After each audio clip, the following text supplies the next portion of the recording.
Hello everyone and welcome to NFL Discussion. I'm your host and NFL enthusiast Lucky Doug. In today's episode I'm going to be discussing Thursday Night Football Week 16 of the 2022 NFL season. So we are almost at the finish line for Thursday Night Football on Amazon. One more week of that. And looking at this game of Thursday Night Football, well, there's been a lot of talk about the weather. And as someone who lives in Minnesota, I can tell you, well, the weather stinks. I know yesterday, Wednesday in Minnesota, we had some snow come through, and then I think Thursday, Friday, we just got some frigid temperatures. I don't know, it sounds like there's going to be some frigid cold elsewhere throughout some of the Midwest and East Coast areas, which, you know, good luck to everybody living out there. You know, this weather, you know, this is winter weather for you. But as for this game in East Rutherford, New Jersey, well, it certainly had some depressing weather rolling through. And honestly, speaking of depressing, I don't know what was more depressing, those weather conditions or Zach Wilson's life. But with that, we'll go ahead and get right into the action, starting with the Jaguars. So the Jaguars continue to control their own playoff fate.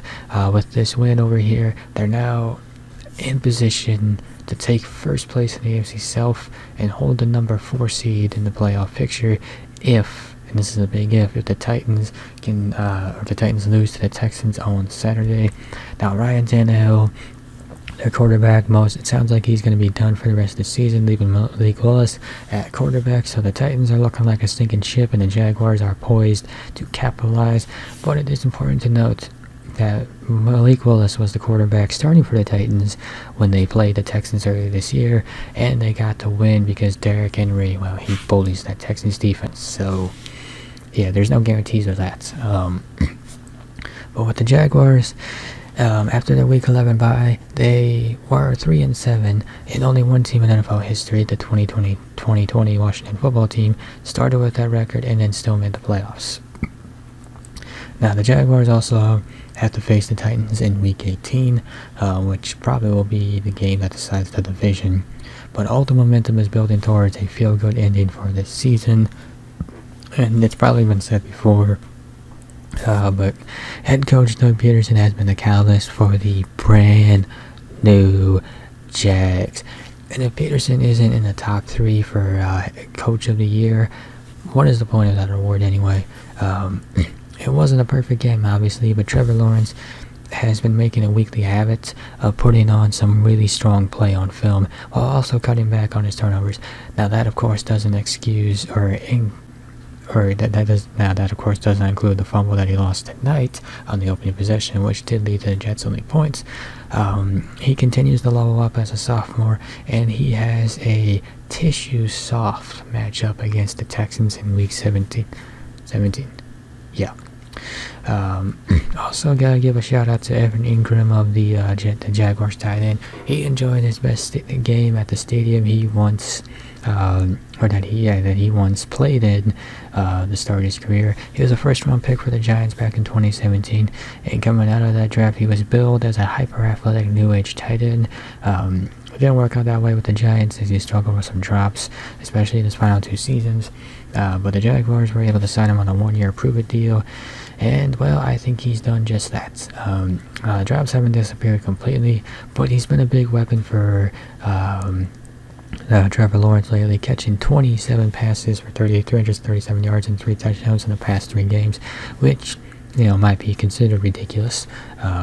He's now reached career highs in catches and receiving yards, and his 113-yard outing against the Jets was his highest yardage total ever at MetLife Stadium, the stadium that he played the first 5 years and 32 games of his NFL career at. Also, going back to Trevor Lawrence too, he got to show off his wheels, you know, highlight his running ability in this win. Now, it's a skill that sometimes can be overlooked, or sometimes was overlooked during his brilliant college career, but he can move.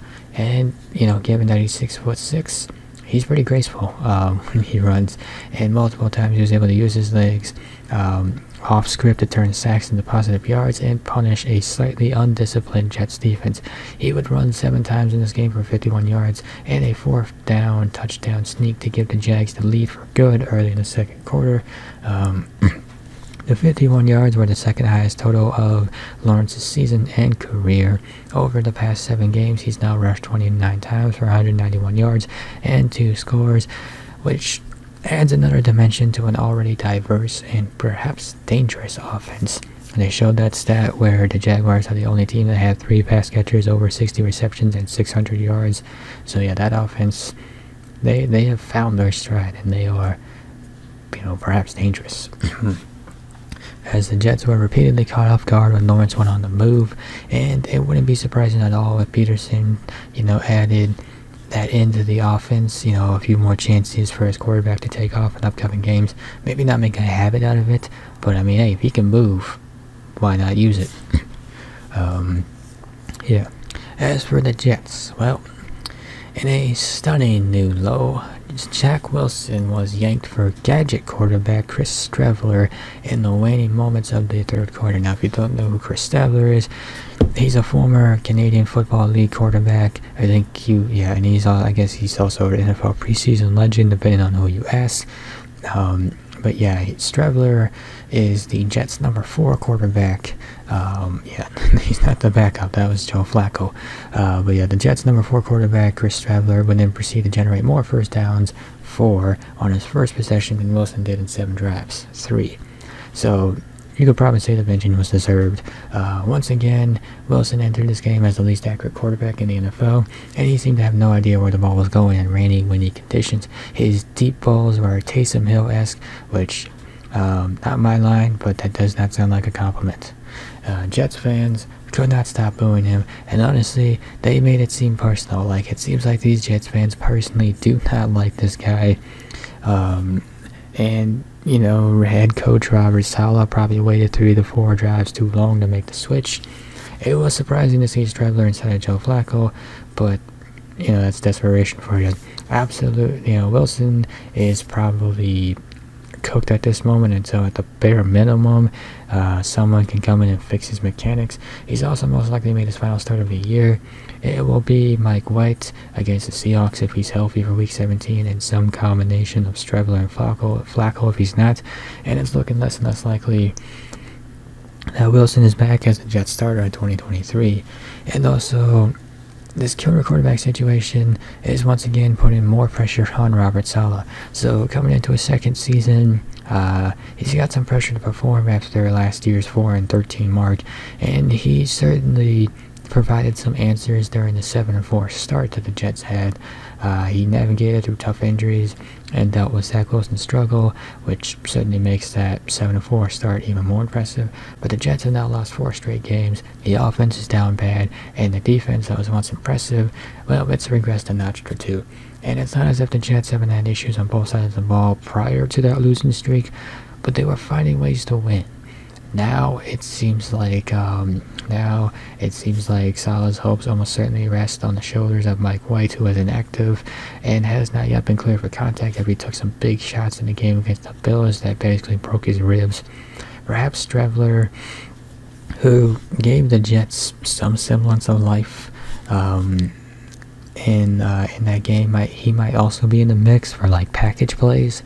We talked about him being a gadget quarterback, so that could be a thing. But this might be the flashpoint where Saleh's Jet tenure could either go up or down from here on out. How he handles Wilson, White, and the team in general this season, even if the playoffs aren't happening, could determine whether he can sustain success.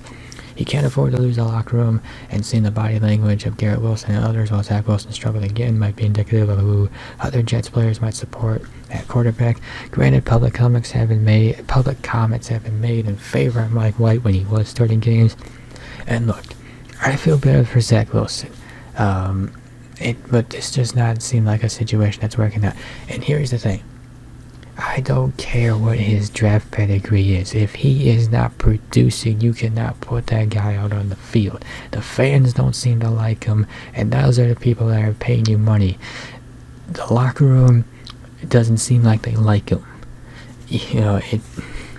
It's just, It's a really bad situation for Zach Wilson, and the best thing that the Jets can do is just let him go. It's just going to do you more bad than good.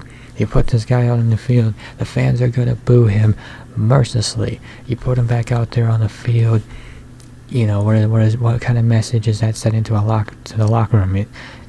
And also, too, I feel like that's just how people lose their jobs. Robert Saleh and or Joe Douglas, the GM, regardless of who it might be, you continue to, stick with this guy, you might be out of a job, and then some new coach and or new GM comes in, and then he's out of there anyway, and then the Jets are back to square one anyway.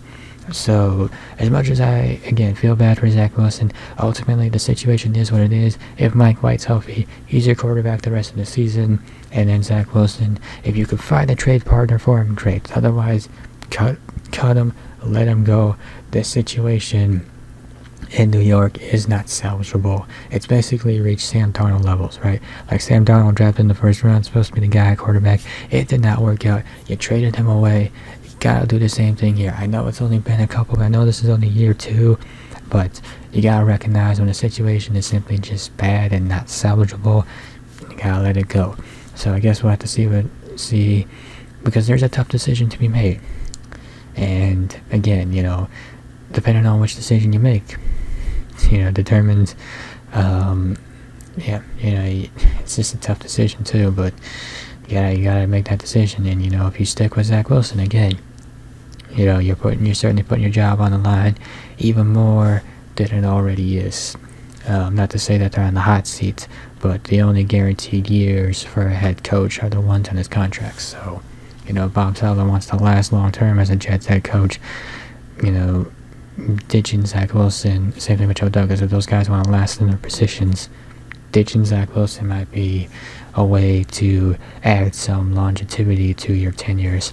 And with that, we'll go ahead and wrap up this episode of NFL Discussion.